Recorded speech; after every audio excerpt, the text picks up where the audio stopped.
Good afternoon to everyone who's assembled here, and good afternoon, Minnesota. I'll be joined today by Minneapolis Mayor Jacob Fry and by St. Paul Mayor Melvin Carter.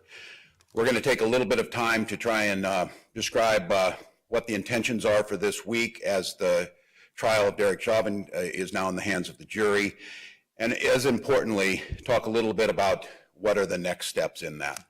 It's become kind of cliche to mention this last year has been incredibly difficult, and that is true across the country, particularly true here in Minnesota. Our pain and our trauma were videotaped and displayed for the world. The world watched George Floyd die with a knee on his neck for nearly 9 minutes. And they've seen it replayed so many times that the spectacle of a black man dying, I fear that we desensitize just the horrificness of what was witnessed on that Memorial Day last year. And we're here this week because of that act, plain and simple, at the end point where we watched a man's humanity be taken and then we watched his life be taken. Last May and June, we watched that pain, that anger, and that heartbreak pour out into our streets here, across the country, and around the world. That civil unrest that followed here in Minnesota left nearly 1,000 businesses in ruin, and the life stream of many with them. Many of those were businesses owned by people of color, the very people that are traumatized by what we saw with George Floyd. Our state was shattered, the fierce urgency for change was upon us, and we came together bipartisanly, and we passed a small package of reforms, a beginning. But we stalled. We weren't able to pass a package to fund and rebuild those businesses, to make sure that we provided those opportunities in those very communities that were traumatized. We all know that what you're seeing right now is reactive. It's not proactive. Communities have been demanding change. They've demanded that it wasn't enough. And they very clearly stated if the systemic changes that need to be made aren't made, that things would repeat themselves. And when I say things, I mean the horrific deaths of young black men over and over, and a systemic feeling in this state that not everyone gets the same opportunities. And just a week ago on Sunday afternoon, we in the world watched again as Daunte Wright's humanity was taken from him, and then his life. And now we're here with our justice system. Just put the decision for Derek Chauvin will be decided by that jury. His fate will be decided by the jury. We'll decide our fate in this state. We must acknowledge two truths. We cannot allow civil unrest to descend into chaos. We must protect life and property. But we also must understand very clearly, if we don't listen to those communities in pain and those people on the streets, many of whom were arrested for speaking a fundamental truth, that we must change or we will be right back here again. And so in this moment, it's our goal together, the mayors, the community organizers, people across this state, from law enforcement to ministerial associations, is to try and make sure that we strike that proper balance of making sure that the peace and stability is upheld, but that equally as important is that rage that will be on the street regardless of what happens is channeled into a positive way, and that positive way means change. We have to have that change. We can't live like this. We cannot continue to live like this. Systemic and fundamental changes will need to be made. It needs to be started with systemic public safety reforms. Some very simple truths that I think we can all agree on, and let's work from there. No one should die for a simple traffic violation.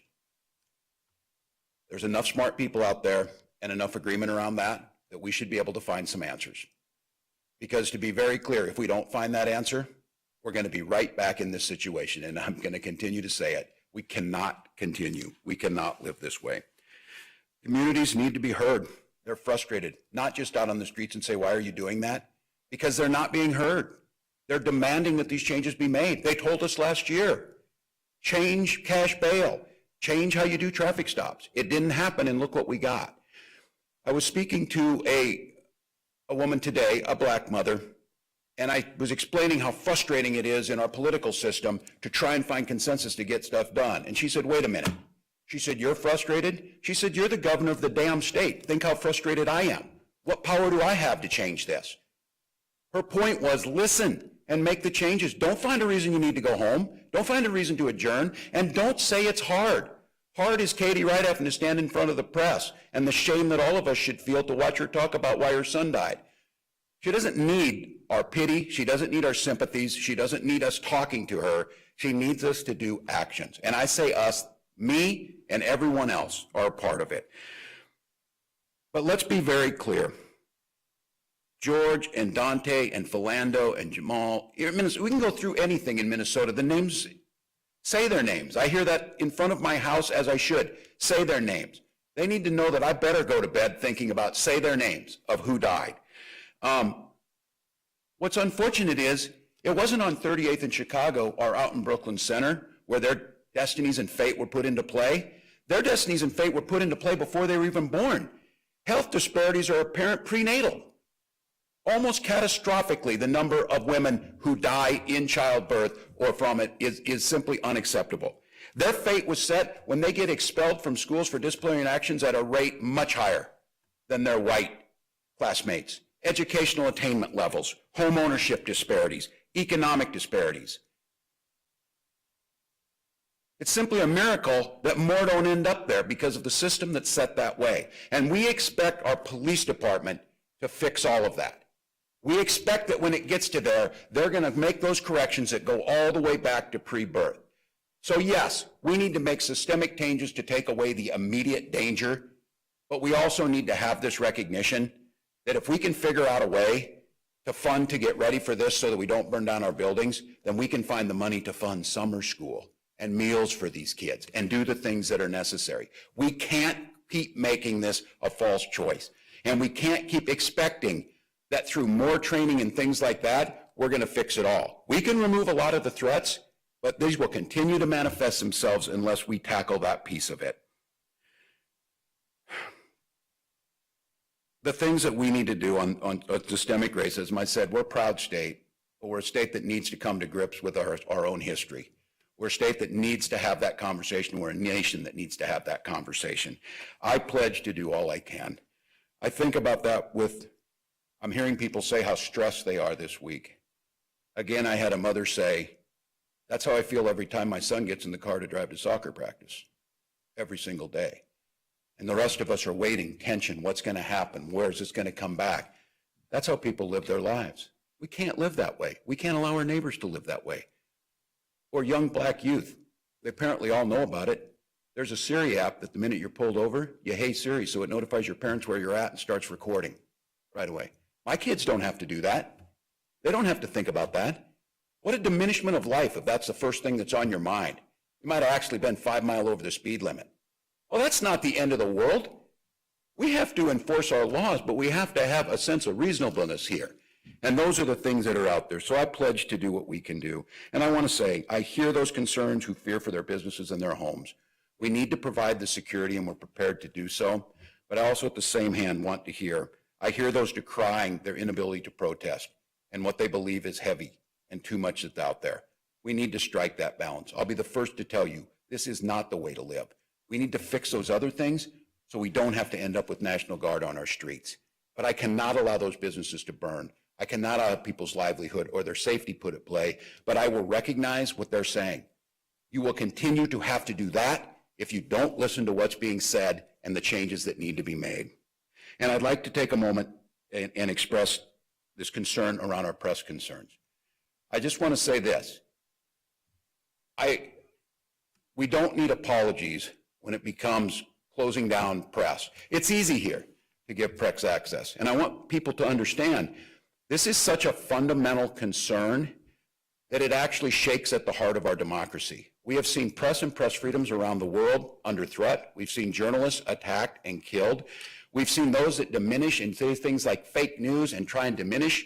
It's not fake news just because you don't agree with it. It's not fake news because it criticizes you. It's trying to get the truth out so that people can be informed on the decisions we make. And I know that there are situations, and our law enforcement tries to do the best they can, but this is truly a zero-sum proposition. We have got to get this right. And I'm asking, and we're hearing and trying to make changes in real time, but I think we need a national discussion about this, because the thing that always comes up, that it's easy to give press access unless it's chaotic. unless it's chaotic, like you're seeing on the streets, unless something's happening. What we need to change our perception, we being those in elected office and Americans, we are not here to manage the press. The press does not need to be managed. We need to figure out at that time of most chaos, that's the time it's most important for press freedom. And we're not getting that right.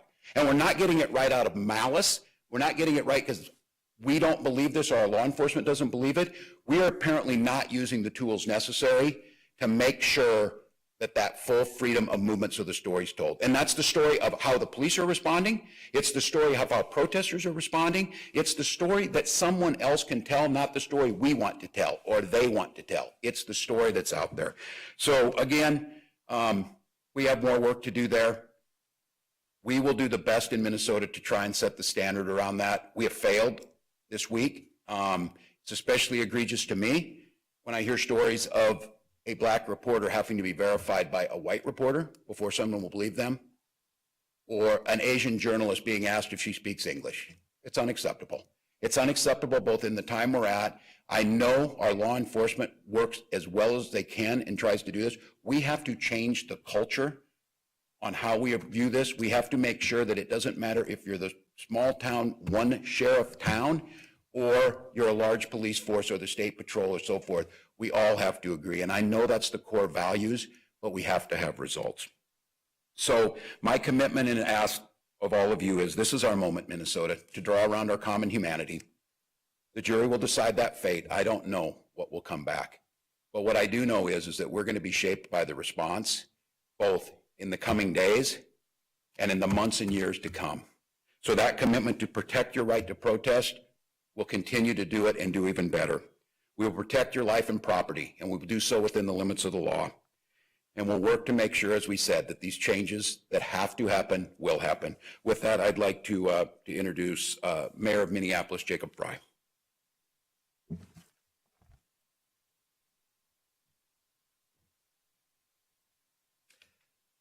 Thank you, Governor, and thank you all for being here today. As we await the verdict, there are several inescapable truths. Over this last year, our Twin Cities have experienced a barrage of trauma, all culminating with this trial and then the verdict. There's been pain and anguish, anger and frustration that is undoubtedly acutely felt by our Black and brown communities.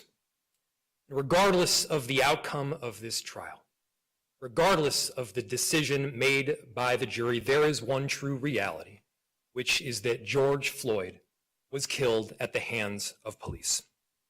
I said it on May 26 early in the morning, and I'll say it again right now. Being Black in America should not, cannot be a death sentence. It's on all of us to change that. But irrespective of the verdict, we understand that people will be feeling that anger and frustration, and they'll feel the need to express it.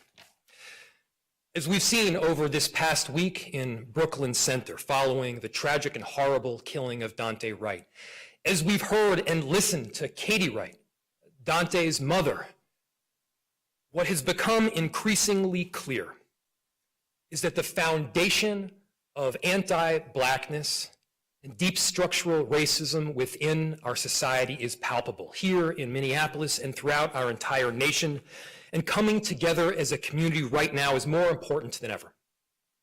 None of this is straightforward, but we view that we as government have so many obligations. We've invested time, energy, resources, and money to make sure that people that want to peacefully protest, that want to express their First Amendment rights, are able to do so. That right, as the governor mentioned, also includes freedom of the press, a time-honored and storied tradition, indeed a constitutional right, and we must make sure that, especially over these next several days, that right is unvarnished. The bad, the good, and everything in between. We want people to see the truth in our city and in our region. Additionally, while law enforcement may be the most visible component as part of a comprehensive plan, it is indeed part of a comprehensive plan that is built around ensuring the security and safety of every single person throughout our city and in our communities. Earlier this week, Our Office of Violence Prevention, led by our director, Sasha Cotton, instituted 7 community-oriented contracts that are all built around ensuring a two-way stream of communication, making sure that we can disseminate important intelligence and also receive important information on a timely basis. That's in addition to the formalized agreements that we have worked out with neighborhood associations, community leaders, and block captains. Those relationships, those formalized agreements will be all the more important over the coming days. This planning has indeed been undertaken to safeguard residents, our communities, and all of our visitors. It's also been made to ensure that those that seek to come into our city to cause chaos and destruction are stopped. We cannot have people that seek to use peaceful protesters as cover to cause destruction in our city. That will not be tolerated. So the planning that we've done and that will be instituted over these coming days has indeed been done to avoid confrontations. Chief Arredondo and I have made sure to center de-escalation in both policy and practice, and it'll be a very much a guiding principle over the coming days. And for those that are feeling great discomfort due to the increased presence of law enforcement and National Guard in our city, we hear you. We hear you. And please know that the present state within our twin cities, it is temporary. And we will get through this together. So for some, the grief that took hold at the onset of this pandemic, it was felt drop by drop. A dull, in some cases, unrelenting sense of uncertainty. And for too many, incalculable loss and solitude. But for our Black neighbors in particular, I know that the effects have been torrential. The floodgates, not just of 9 minutes, but of 400 years worth of injustice, inequity, broken systems, they're pouring over our community like a tidal wave. And there is no playbook to navigating some of these most difficult circumstances and these traumas, no guarantee that any measure of self-care, personal discipline, or good intention can blunt its impact. So much of the national narrative that we've heard over the last several weeks and months has been that Minneapolis is a city on edge. And you'll hear no argument from me, that's certainly part of it. From Black barbershops to churches, mosques, healthcare community-based clinics, and classrooms the world over. The words spoken here in our city, they've reverberated across the entire globe and have had a profound impact in perhaps a greater weight than anybody anticipated. But we are not simply a city on edge. We are a city on the verge of tremendous progress, on the precipice of change. And long after the blinking light of cable news is gone, long after the headlines have been run and the media has gone home and the month of April has been chronicled in Minneapolis history, we will still be here. We will still be here in the city that we love. As Governor Walz mentioned, the importance of legislation at the city and local level and at the state level is more critical right now than ever. And right now, there are so many past and overdue changes that have eluded transformational-minded lawmakers for decades. We have an opportunity right now. We have an opportunity right now to take a scalpel to carve out the necessary arbitration reforms that will make police departments more accountable. We have before us the necessary hammer to make sure that we're doing away with some of the legislation that has propped up union contracts for decades. Our actions need to be as serious as the words we are providing. We need to make sure that the precision of our solutions matches the precision of the harm that was initially inflicted, and that harm was precise.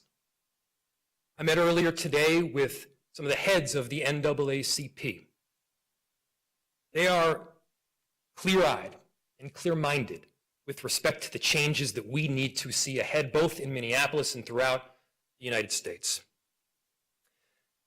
At the same time, we recognize that the sustained success of our cherished businesses, community-based institutions, clinics, places of worship, they will in no part determine our ability to make that very essential change. I spent so much the last week on West Broadway and East Lake Street, downtown, talking to a number of businesses and residents and community leaders.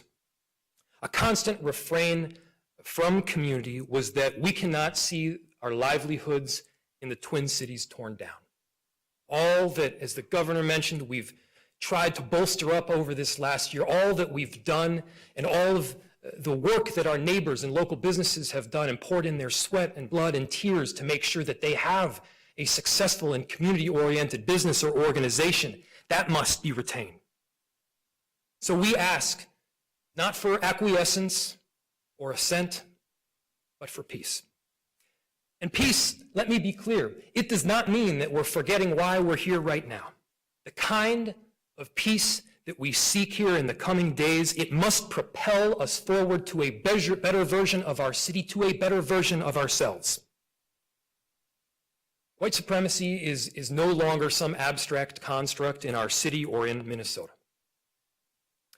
White supremacy is the physical structure that is guiding so many of the institutions and has held back the necessary policy reforms for decades. The last year has undoubtedly reshaped the very facet of our society. We're very much at the epicenter of a centuries in the making reckoning around racial justice, a reimagining of how we approach these systems that need to be changed. Our community has indeed stepped forward courageously in the moment, and we will be here alongside them, working to chart a better path forward.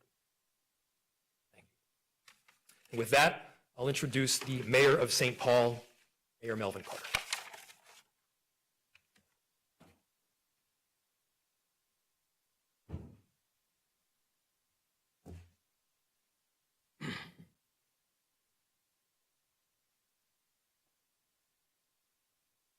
"164 years ago, before Minnesota was even a state, in issuing their Dred Scott ruling, our United States Supreme Court declared that black men have no rights which white men are bound to respect. 1 year ago, the entire world watched Officer Derek Chauvin kneel on George Floyd's neck as Mr. Floyd was handcuffed, defenseless, unarmed, and crying for his mom. Today, the eyes of the world are upon us again, as this trial is finally in the hands of the jury. But we're not waiting to learn if Officer Chauvin killed George Floyd. We all saw what we saw with our own eyes. We're waiting to learn if our justice system is yet capable of holding someone accountable for it. Inasmuch as their decision will determine the fate of the accused, they'll make an even more critical declaration about the state of our union. That is, whether or not the Dred Scott ruling still stands as the law of this land. Whatever the jury decides, we have work to do. If we didn't know that before 2016, when Philando Castile was shot to death in front of his 4-year-old daughter, if we didn't know it before last year, when Officer Chauvin knelt on George Floyd's neck for 9 minutes and 29 seconds, and if we didn't know that before the allegedly accidental killing of Dante Wright last week, we had better know it now. This cycle will not stop until we stop it. All of those men should still be alive today, and there is no acceptable reason why they are not. As important as it is to hold their killers accountable after a life is wrongfully taken, we have deep, hard, soul-searching work ahead to reimagine and rebuild the very compact between law enforcement and community, and to stop this deadly cycle before one more name is added to the list. Like so many other local communities who are leaning into that work, our progress in St. Paul is stifled by state and federal elected officials who again and again block meaningful policy reforms like reforming traffic stops, eliminating cash bail, and ending qualified immunity.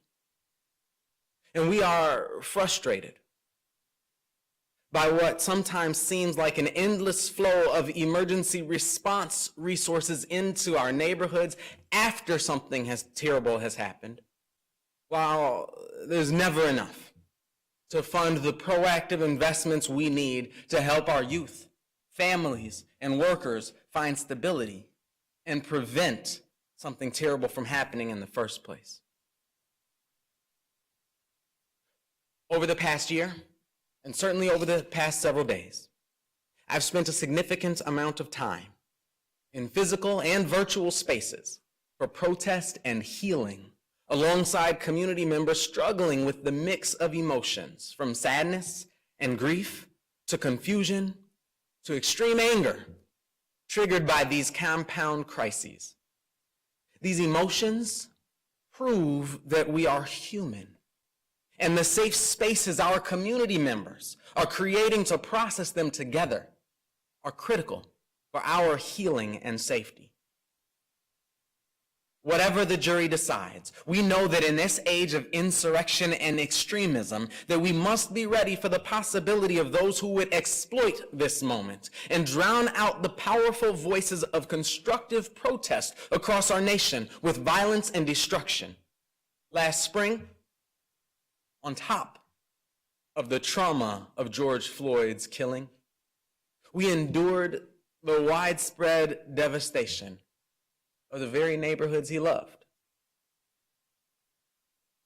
But rioting won't solve this problem, and looting won't breathe life back into the bodies of our lost loved ones. We cannot cure harm by inflicting harm on others.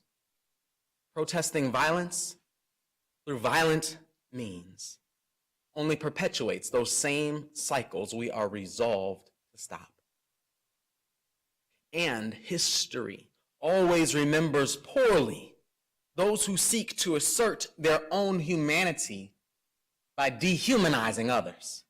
So as we reject the violence and aggression that took George Floyd's life, so too must we reject and do everything we can to prevent the burning and looting of our local barbershops and grocery stores, the pharmacies we rely on for life-saving medicine, and the affordable housing units our neighbors call home. As we renounce officers who escalate and inflict bodily harm on Black and brown bodies, peaceful protesters, and members of the press, so too must we renounce those who throw bricks and stones at police and who hurl unprovoked insults at the teachers, plumbers, and electricians who stand forward as members of our National Guard every time we call for their help. We reject senseless acts of violence and aggression wherever they occur.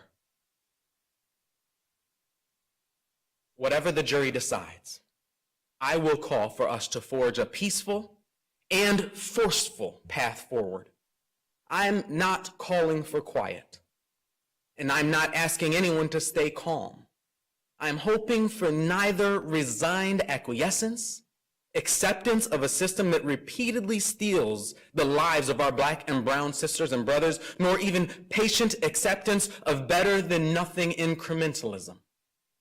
We should be distraught and alarmed and disgusted and demanding an all-in, urgent national response with the critical understanding that we can best stop protests over police killings of unarmed Black men by stopping police killings of unarmed Black men. That means protecting our neighborhoods from further physical and emotional harm while destroying the policies, practices, and union contract clauses that have too long allowed our lives to be destroyed with impunity. Whatever the jury decides, we have a future to build. And we have proven that our better, stronger future does not exist within the confines of our national comfort zone. We have a future to build, and we shouldn't be surprised when that process is loud and inconvenient, because construction is always loud and inconvenient. I know that some will undoubtedly take exception to the acknowledgement that anger and frustration are understandable human responses to all that we have endured. And there is always someone waiting to cut and mischaracterize anything we say in these spaces. But let's be clear. When a wrong has clearly been committed, denying that wrong is far more infuriating than acknowledging the work we have to make amends. We will do everything in our power to stop these cycles of unarmed Black and brown bodies killed at the hands of law enforcement. We will do everything in our power to ensure officers whose actions fall below our standards can be held accountable. And we will do everything in our power to keep from reliving the damage and destruction our communities endured last spring. Whatever the jury decides, we reject the notion that these are competitive or conflicting goals. Without a doubt, they will prove to be one and the same. Thank you.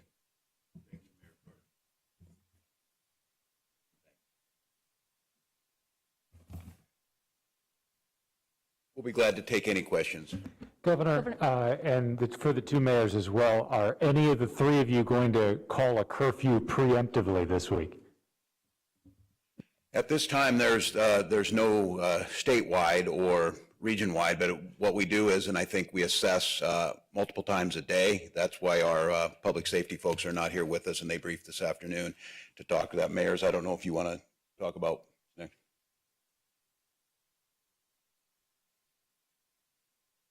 As the governor stated, we don't have a curfew right now, either on the regional or statewide level, nor do we have it at the city level, but it's certainly one of the tools that we will have available if necessary. But as of right now, none is called. Governor, the Senate just passed $9 million for law enforcement. Is that the best estimate of the total cost? And can you give us more detail on exactly how that will be spent? Yeah, it is, and I know they're working on this, and I just want to acknowledge it's very difficult right now. You heard Mayor Carter talk about it, and I mentioned it. For communities that are struggling, and they've been asking for us to pass some legislation to allow summer school for students who have been set back, and then they see more law enforcement money being passed. But I think the responsible thing in this time, as we said, we have to create the space that we don't see the chaos that we saw in the civil disobedience. And that's, I think, the estimate of where it is. It's expensive. It's obviously, you can see that. It's multi-jurisdictional. It's heavy on the cities, the counties, and then, of course, the state. And our partners in the legislature are trying to help and move that. So I think that's our best estimate in the near future. We're certainly grateful for that because statutorily, we can't run in debt. And we have to fund these agencies, and we're coming to the end of the fiscal year. I have a question. Do you believe that the law enforcement response escalated tensions with demonstrators? And if so, I'm curious, what is how is the strategy different? Can you give specifics on a different strategy for dealing with demonstrations? Yeah, de-escalation is always the goal, and we do the best we can. We train in each of ours, whether it's the City Police Department, State Patrol, DNR, and National Guard that is under my authority. I think this is a bit of a chicken and an egg. I think it starts to feed on itself. We try to use those measures. Again, there's different tools. Some of them, a curfew, the fencing, the double fencing, and then, of course, ones that are very controversial now, the use of chemical munitions to disperse. And I think what is, again, as I would say, is the vast majority of those people that are out there expressing anger and telling us, if you don't fix this, you're going to have continuously people out there. I think, Mayor Carter, if I got that right, if you don't want to see people demonstrating about black men being killed, then figure out how to not get black men killed. And that's what they're telling us. So I do think, and I will certainly acknowledge that there are times, and I witnessed it at times this week, where it seems that did make the crowd a little bit. Then we also see the provocation of folks throwing things, and of course, the very serious nature of having our National Guard and law enforcement shot at and being injured in that. So none of this is good. We have to figure out a way, and it's responsible on all of us. And I want to thank those protesters and some of the community groups that were out there to lower that down. There were folks that were peacefully protesting, were telling others who appeared like they were going to veer into dangerous territory to stop that. It wasn't the police who told them. That was very effective. So I will acknowledge that we always have to reassess. We always want to bring those things down. Again, I think the three of us and all of you, having witnessed last May and June how very quickly things can go, and the terror that went, especially with the arsons, once we saw those start to take off, that there is that. And for those critics out there who say, by putting these out there, you're creating a self-fulfilling prophecy and a sense of fear, I acknowledge them, that we can't live like this. We simply can't. But we can't have thousands of businesses burned and people put at risk. So I will acknowledge that we all have work to do on this. I always think it's a little of both, and it's a very challenging thing, but our goal is de-escalation and non-confrontation at all chances. And those I've got to trust the folks who are out there to make that judgment to not escalate and to balance that of when they think we have a serious situation. And I think you saw this last week. There was a concern that facility in Brooklyn Center would be lost. Governor, have you spoken with the president in recent days? Apparently he's considering whether to address the nation after a verdict is read. Do you think that would be a good idea? I have not spoken directly, but we have spoken with the White House. There's federal aid that is helping some of the protective services that come with the FBI and the other services in Minnesota. Those are part of some of these joint things that we do together. So some of those things have been being discussed. I again, would not be presumption enough to give the President of the United States advice, but I think it would be helpful. I don't pretend, and folks who are out there listening, this is in every state. We'll own our stuff here, but it's happening in every state. It will, we saw it in Chicago. I think nationally, the deep, painful, hard, uncomfortable conversation around race is out there. We can't careen from crisis to crisis. So I would hope that the President would use the authority of the White House and the compassion we've seen in President Biden to address us all and to ask for calm. Governor, I'm wondering if there has been any action taken by law enforcement for those officers who mistreated protesters or journalists? Yeah, the question about what actions, and again, I want to just be very clear about this. These agencies work incredibly hard at this, whether it's each of our agencies work at this.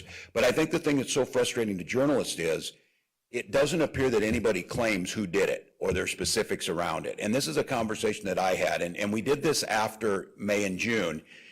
Minnesota State Patrol changed their uniforms to have the big white Minnesota State Patrol on the front so that people could clearly identify them. Each of the agencies look a little different. And so I think right now we're asking them to do the research and the investigation of what needs to be done to find out what the situation was and to see where it comes from there. I can't give you any specifics about it right now, but I think the press has every right to demand that. I think we need to know. And for me, again, I'll go back to this. It's just so incredibly frustrating that so many of these folks do it right, but you can't have it happen once. You cannot have it happen once, and this has happened repeatedly. And acknowledgement, certainly the larger the unrest and the larger the confrontation, there's more opportunity for it, but it can't be a pattern. So what I'll do is we'll follow up, we'll see if anything's on that. It's my expectation, and we're having this conversation now. I had a long conversation with more of the traditional media, and we have to talk with new media because all those perceptions matter, about ways we can work together to change these, if you will, rules of engagement, because I really do feel like there's an attitude of we need to manage the press in these situations. Yes, to keep them safe. Yes, to get this on there. But I think that creates a really unhealthy kind of construct, right, when we're trying to get at this, that it's just we're doing to try and manage and move. And then this week I will say the movement back on dispersal orders and say, no, the press doesn't have to disperse. And something that was very well-meaning, photographing credentials, certainly pushed, and rightfully so, the press saying, why are you doing that? The goal was to try and speed them back into where they were at, but it had a more chilling effect. So I can't give you a specific on that. My expectation is for us to to do that work that needs to be done. And then I think in the future to figure out how is it easier to identify those individual situations, those individual members. And I would say this, law enforcement wants that more than anybody because they're all painted with that brush if we don't single out the folks who didn't do it. And I talked to a middle-aged professional today that understanding how much tension's out there, even just the use of language. We don't need to yell profanities at folks who are out there. And I can't tell them what to do. They have freedom of speech. It doesn't help for them to yell profanities at the police. Now, that may be part of it there. I said we have a responsibility to de-escalate that by making sure it doesn't happen, and the vast majority do. But she said, and I believe her, she was there, that she was peacefully protesting early and she heard some of that. Well, I relay that back to our folks. I'm sure the mayors relay that back to their folks and say, this creates a volatile situation. But I will just be candid. It is, as we said, I love the idea that we're not on the edge, we're on the edge of change, but we've got folks that are tired, folks both asking for change. When I hear that people are tired from being out there, mothers tell me they're tired every day that this happens. So we'll keep working, but you need to have an answer. And I don't have the answer of who it is originally. Governor, earlier Judge Cahill criticized the comments of California Congresswoman Maxine Waters about the trial. Part of her comments were also that if anything less than a murder verdict comes back, that protesters should become more confrontational. How much more difficult does that make your job as you're encouraging, freedom of expression peacefully, not devolving into chaos? How do you respond to that with outside politicians coming in and making comments? No, that it's hard in this. I said my humanity of, I saw what I saw. I'm not a juror, and I know that you have to be fair, and I know justice. Everyone needs to have justice in this. I was cautioned time and time again to make sure from this platform to not influence the jury, to not make it harder for them to come to this. I think, as the mayor said, I'm not going to tell people to be calm or not to be angry. I am going to tell them not to create violence and not to make a situation there. So I think all of us have to choose our words. I certainly, of someone with Congresswoman Waters, who I served with, who has passionately fought for civil rights, certainly understandable that once she sees black men killed time and time again, that she would feel a sense of, I think, a fierce sense of urgency to change this. I would just ask all of us to just make sure we're speaking our hearts and speaking our humanity, but in this really kind of critical time to be careful where we're at. But I'm just going to say this. There's a whole bunch of folks who are going to hear the governor's telling me not to say anything and just to be calm, and then they're going to run out the clock and not make changes. And they're saying that because that is what has happened. So that's why I'm stressing on this. If you don't want some of those things to happen, I think we better start hearing about bills on the schedule ready to move. We better start seeing things ready to move. And I will acknowledge there's a necessary and a fiscal responsibility that goes into this, but I want to be very clear. What they saw was a bill to fund police move. Governor, on that note, what specific reforms are you most focused on passing this session? And do you believe any of those should be tied to that $9 million? Well, I think this is where the House bills, where they're moving it. I know Representative Frazier has a bill specifically around traffic stop. That's an immediate one.